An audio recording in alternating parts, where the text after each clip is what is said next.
Hai, sahabat YT Artikel 2. Apa kabar kalian semua? Semoga kalian semua dalam keadaan sehat. Amin. Sebelum melanjutkan ke ceritanya, jangan lupa tinggalkan like, komen, dan subscribe.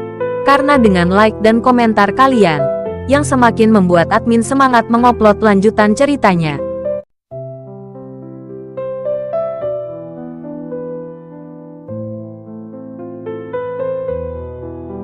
Episode 453. Kisah Aditya, anak bos besar yang berpura-pura miskin. Pukulan Aditya mengejutkan semua orang di keluarga Akbar. Alasannya sangat sederhana. Di Jakarta, Akbar adalah orang yang berjalan menyamping dengan tongkat diikatkan di pinggangnya. Siapa yang berani menyentuh orang tua ini? Tapi Aditya berani memukulinya. Akbar tertegun. Dia tidak pernah membayangkan seseorang di dunia ini berani memukulnya. Dan itu dilakukan di rumahnya, di depan banyak anak buahnya. Bodoh sekali, kamu berani memukulku. Mata Akbar melotot saat dia menatap Aditya dengan tidak percaya. Aditya mengkhawatirkan keselamatan adiknya. Jadi bagaimana dia bisa punya waktu untuk berbicara dengan Akbar? Melihat lelaki tua ini cukup sombong, Aditya merasa sangat kesal. Bang bang bang, Aditya memegang kerah Akbar dan memukul Akbar lagi. Astaga! Ya Tuhan, Akbar dipukuli begitu keras hingga dia bahkan berteriak. Dia terbiasa riang. Kapan dia pernah mengalami hal ini? Sangkar burung di tangan lelaki tua itu juga jatuh, dan darah mengucur dari lubang hidungnya. Wajahnya berlumuran darah. Lindungi Tuan. Pria berjas bernama Irwan bereaksi dan dengan cepat berteriak kepada beberapa pengawalnya. Namun, reaksi anak ini masih lambat. Akbar menerima beberapa pukulan sebelum memanggil pengawalnya untuk datang. Dilan telah lama menatap kelompok sampah ini. Ketika dia melihat Irwan datang dengan beberapa pengawal, Dilan melambaikan tangannya ke selusin anak buahnya dan bergegas maju. Sekarang benar-benar ramai. Di halaman kecil villa keluarga Akbar, terjadi perkelahian bersenjata yang menggemparkan, yang sangat brutal. Pengawal keluarga Akbar ini bukanlah vegetarian, dan kekuatan mereka tak sebanding dengan anak buah Dilan. Dilan memiliki lebih banyak orang, jadi dia masih punya keuntungan. Selain itu, Dilan seperti seekor harimau yang turun dari gunung. Setelah membunuh orang ketujuh yang tua, tidak ada satupun pengawal yang tersisa yang dapat menghentikan Dilan. Saat Akbar melihat adegan ini, hatinya berdebar kencang. Ada begitu banyak pria, tetapi tidak satupun dari mereka bergegas membantunya. Dan Aditya tidak pernah melepaskan kerah Akbar.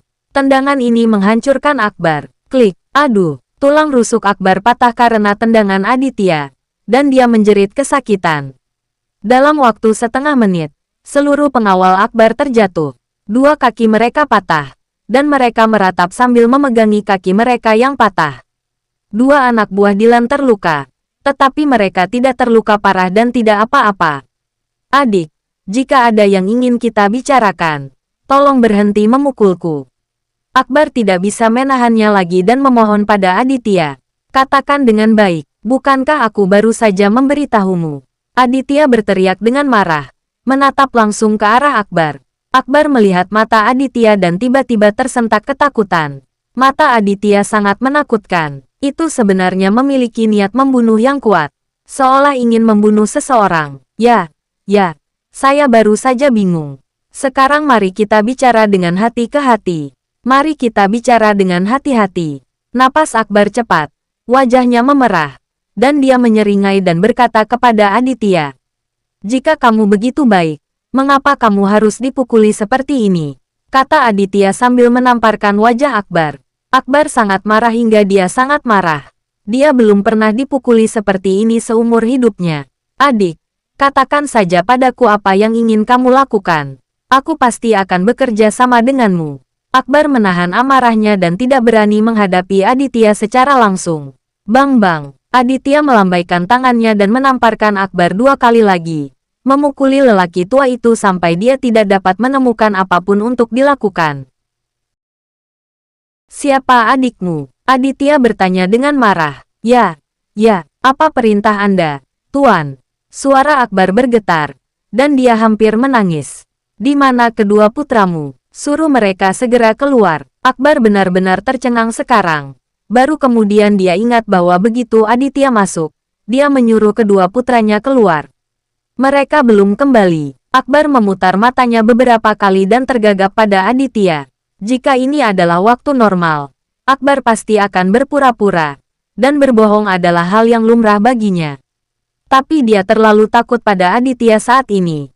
Dan dia masih merasa bersalah karena berbohong di depan Aditya. Sebuah petunjuk besar terungkap. Aditya, apakah kamu tidak bisa melihatnya? Orang tua ini berbohong. Saya pikir Anda harus membiarkan saya memukul Anda sampai mati. Aditya kehilangan kesabarannya dan menarik Akbar dengan kasar dan melemparkannya ke lantai. Ya Tuhan, Akbar berteriak kesakitan. Terjatuh tertelungkup dan gigi depannya tanggal. Pukul dia sampai mati, teriak Aditya pada Dilan. Tanpa mengucapkan sepatah kata pun, Dilan datang bersama dua anak buahnya dan memberinya pemukulan yang parah. Akbar memegangi kepalanya dan memohon belas kasihan. Dalam 10 detik, dia tidak tahan lagi. Oh, berhenti. Oh, kasihanilah aku. Kedua putraku ada di villa. Akbar menangis dan berteriak kepada Aditya. Aditya melambaikan tangannya, memberi tanda pada Dilan dan yang lainnya untuk berhenti. Lalu dia datang, menjambak rambut Akbar, dan menyeret lelaki tua itu ke pintu villa. Tuan, tolong biarkan saya pergi. Saya bisa pergi sendiri. Akbar memandang Aditya dengan gemetar, berkata dengan hati-hati. Sebaiknya kamu berhenti bermain trik. Kalau tidak, kamu akan menanggung akibatnya. Aditya memperingatkan Akbar. Beraninya Akbar menjadi licik lagi.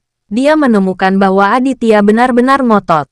Dia tidak tahu di mana orang ini memiliki temperamen yang buruk. Dia akan memukuli orang sampai mati jika dia tidak setuju dengannya. Jangan khawatir, aku tidak berani lagi, Akbar berkata dengan gemetar. Lalu berjalan ke depan, memimpin Aditya dan yang lainnya menuju villa.